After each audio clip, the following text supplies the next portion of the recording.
stranger to tragedy. Extremists have targeted the city a number of times in the past decade.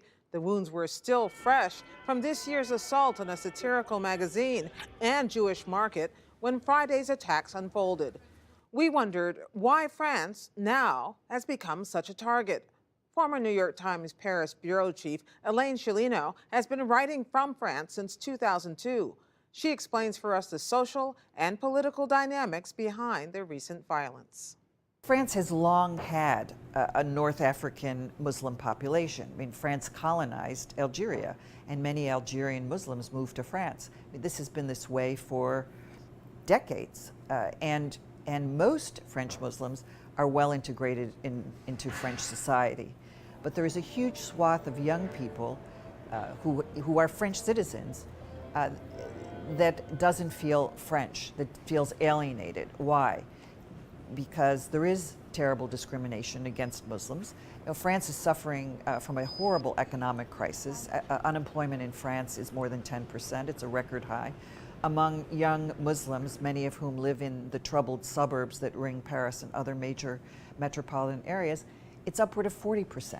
If you've got no hope, if you've got no access to equal education or jobs or housing, what are you going to do? It's very easy to take a bus from Paris to Istanbul and then go overland into Syria. It's a kind of summer camp, a summer terrorist training camp. To a certain extent, Muslims in France feel stigmatized. There has been a law since 1905 that separates church and state. It's called laïcité, or secularism, so that the French national ideal of republican values is triumphant. But Muslims don't often fit into this cookie cutter model of what it means to be French. Muslim women, for example, believe they should wear a headscarf. In 2004, a law was passed banning the wearing of headscarves in French schools. It was couched as a general rule against ostensible signs of religion, so that you couldn't wear a large Christian cross, for example. But it was largely aimed at the Muslim population of France.